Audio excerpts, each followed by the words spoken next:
We often seek out knowledge to, understand the world around Just in a us. goal. But what if a stack of sources lands on your desk that completely challenges your internal map, your identity, your sense of time, your whole destiny? Right. Today, we're doing a deep dive into a worldview where time isn't linear, identity isn't physical, and the fate of the entire planet hinges on this very specific present moment. That's the mission. The source material today is very focused. It comes from a spiritual discourse called The Spiritual Homecoming in the World Cycle. Yeah. And it's directed at those that the text calls the long lost and now found children. It really provides a systematic, almost architectural blueprint of existence. And our goal is to unpack that architecture for you. We're going to pull out three core mechanics. First, this unique view of time, a fixed 5,000-year world cycle. Second, the definition of the self as a soul, not a body. Which is a huge one. Huge. And third, the precise practice, Raja Yoga, that's required to ascend to the highest status within this cosmic drama. And the whole premise, it really rests on a teaching that's supposedly happening right now. It posits that the spiritual father, who's identified as Shiv Baba, the supreme soul, Right. is teaching his spiritual children, so all of us, all souls right now. This brief period is called the most auspicious confluence age. It's like the hinge of history. Okay, so let's unpack that crucial first step, the alpha, identity. Yeah. The father instructs the living being to start by shedding their physical names, their titles, and just internalize one truth. Consider yourselves to be souls. And this is like non-negotiable. The source really emphasizes that the physical body, it gets a name later. Yeah. Whether you're called Sarah John, whatever. That's just a label. It's just a label. The soul, the eternal energy inside, shares the same fundamental spiritual name. Yeah. So if you forget this spiritual identity, this alpha, Then nothing else works. exactly, all the subsequent teachings, the beta, theta, about the cycle and the practice, they just won't integrate into your awareness. It's a radical reframing. You are fundamentally an immortal point of light, just wearing a temporary costume. Right. But if we follow that logic, we immediately have to ask about the identity of the teacher himself. Because unlike Christ or Buddha or any other historical founder who, walked the earth, Who had a body. exactly, this teacher is defined as bodiless. Precisely. The Supreme Father, Shiv Baba, is described as bodiless, yet he still has a name and a form. But not a physical form. No, it's subtle, like a tiny point of light, invisible to physical eyes. And this distinction is critical because it forces the students, the children, to shift their focus completely off the physical realm. That's a fascinating paradox. How do you learn from a bodiless entity? Well, the source explains that the Supreme Father uses a medium. They call it the lucky chariot. A lucky chariot? Yeah, it's the body of a man named Brahma. He enters this vehicle to teach. And this is why the teaching has a specific command. It says, you don't keep any bodily father, teacher, or guru in your intellects. The focus has to be on the bodiless energy, Shiv Baba, not the physical medium, Brahma, or any other person. So he's the ultimate father, teacher, and guru, all in one. Fulfilling all three roles, but from beyond the physical world. It sounds a bit like spiritual telepresence. Yeah. And since he is called the ocean of knowledge, this teaching must have a structure. It has to be knowledge about something. It is. And if he's speaking this knowledge now, then this time, the confluence age, must be the moment he defines what reality is. It is. This ocean of knowledge unveils the whole conceptual framework that contains everything. Yeah. The world cycle. The world cycle. And what's fascinating here is that the knowledge of this repeating 5,000-year unlimited drama is known only by these spiritual children. Which makes them... Know what? It makes them the spinners of the discus of self-realization. Okay, let's talk about that discus. We're mapping time in a way that's completely circular. It's fixed, not a timeline moving forward into infinity. But a drama that hits repeat every 5 millennia. And it's divided into 4 main ages, right? Yeah, 4 ages that detail the spiritual decline of souls. The cycle starts at the absolute peak, the Golden Age. The Golden Age. This is the highest spiritual status you can imagine. The world of Vishnu, represented by Lakshmi and Narayan. The souls are described as Satapradhan. What means? It means they are in the purest, highest vibrational state possible. When the source describes this Golden Age, it sounds less like a civilization and more like an ecological utopia. They talk about huge palaces, no fear, good air, waterfalls. And constantly blooming flowers with no thorns. No thorns. So what does that mean for you, the listener, in practical terms? Is it just that there are no sharp plants? Well, that's the key, the no thorns. It's a metaphor for a total lack of dualism of pain or conflict. So emotional thorns, mental thorns. Physical, mental, emotional, all of it.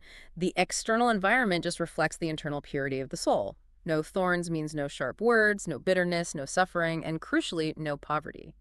A kind of inherent sustainability. It is, because the mindset is totally pure. But that high status, it inevitably declines.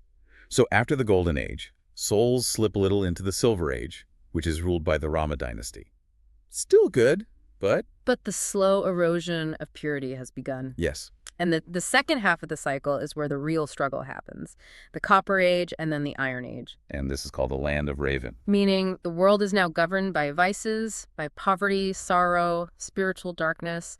The world becomes old, impure, and tired. And this brings us to now. The moment of maximum leverage. The transition point. The Confluence Age. This tiny, essential period where the Iron Age ends and the Supreme Father comes to reestablish the Golden Age. It's the bridge between destruction and creation. And it's the only time this knowledge can even be taught. The only time. So if the Father is defining the cycle, he's also defining our personal history within that cycle.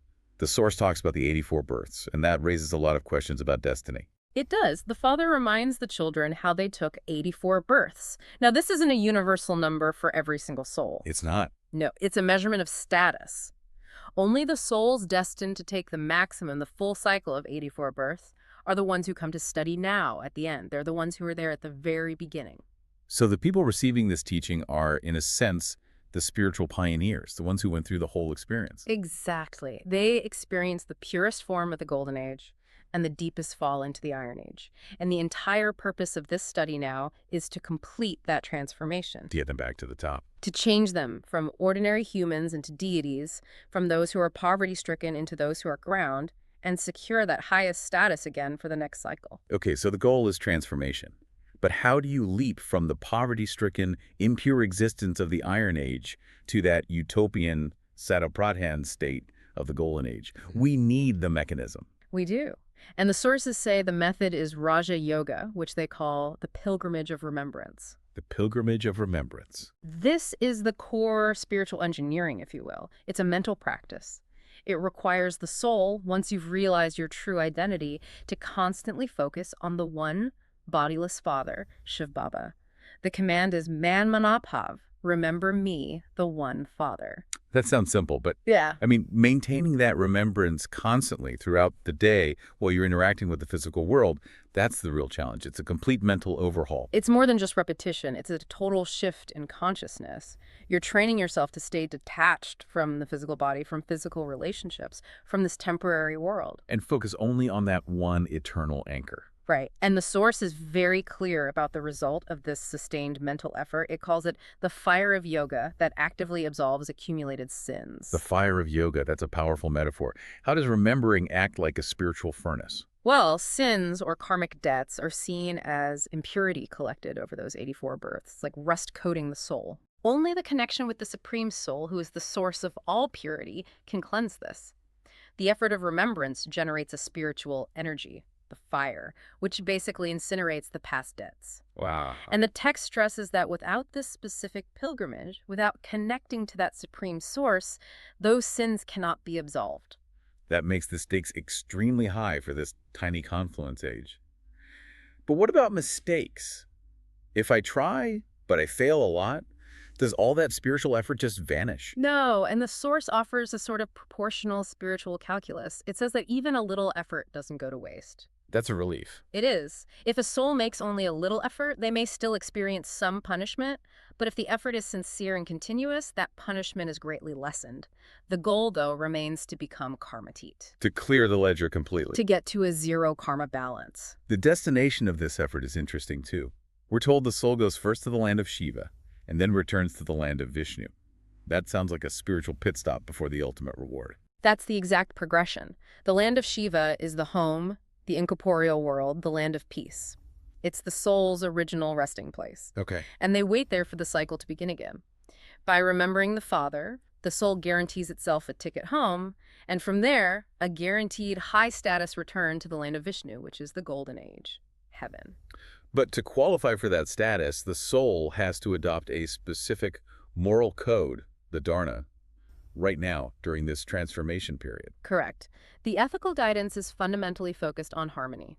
Avoid actions that cause sorrow, avoid bitter words, and strive to remain very much like milk and sugar.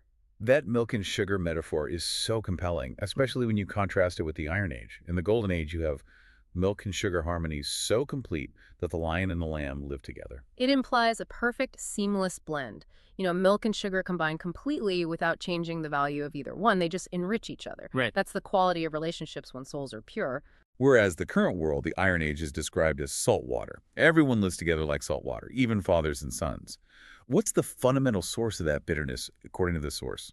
The source explicitly points to lust as the greatest enemy, The greatest enemy. and that this enemy causes mutual sorrow and creates the pervasive enmity, the salt water, that keeps relationships separate, harsh, and often dissolving. Yeah. So the moral challenge of the Confluence Age is mastering this one enemy to get back to that milk and sugar mindset. Okay, here's where the philosophy gets really challenging for me. Yeah. If we're trying to elevate our behavior, improve our status. But the Father is teaching that the entire unlimited drama is fixed, that whatever happens this second, it will repeat again after 5,000 years. What does that do to the motivation for effort? Why strive if the script is already written? This is the deep paradox at the heart of the whole teaching. If we connect this to the bigger picture, the understanding that the drama is fixed, it's really intended to regulate your internal state. To keep your stage constant. To keep your stage constant, exactly. If you get praise, or you face defamation, or if you make a mistake, you shouldn't dwell on it. Why? Because it was fixed in the drama. So acceptance of destiny promotes mental stability. It promotes detachment. But, and this is the key, this detachment does not negate effort. You still have to make the maximum effort now to avoid repeating that mistake in the future. Oh, I see. The effort you choose to make today is the effort that gets fixed into the script for the next 5,000 years. If you choose laziness, laziness is fixed. If you choose transformation, transformation is fixed. So your effort is the moment of choice that defines the fixed destiny. Exactly. That fundamentally reframes our relationship with mistakes then. Instead of dwelling on the error, the focus shifts entirely to the future effort, even if that future effort is already part of the script. It creates a constant forward motion. You're encouraged to adopt a vow of pure thoughts, to transform your attitude, knowing that this current practice is the highest leverage decision you can possibly make in the entire 5,000-year cycle. Okay, let's summarize what we've learned here. For you, the listener, the knowledge provides a really clear, structured system. First, understanding that soul identity, the alpha. Then, accepting the fixed, cyclical nature of time. And finally, adopting that immediate ethical shift from a conflict-ridden, saltwater mindset to a harmonious milk and sugar mindset. And the culmination of all this practice is the highest aim, to become complete and karmatit, free from all bondage of karma. And the spiritual power you gain from that guarantees being seated on Babdada's heart throne. Which is a metaphor for absolute spiritual proximity and status for the entire Golden and Silver Ages. The promise attached is obstacle-free success, a victorious outcome, but it's contingent on maintaining those spiritual powers. Right. It's about being stable in your unlimited form, no matter what the fleeting physical drama is around you. So here's the final provocative thought for you to carry forward. If every second of this unlimited drama is fixed, and the effort you choose to make right now, the decision to focus, to forgive, to remain pure, is the effort that you are destined to repeat in exactly the same way 5,000 years from now. Does that realization diminish the meaning of your current effort? Or does it make your current choice the most significant and weighty decision in all of eternity?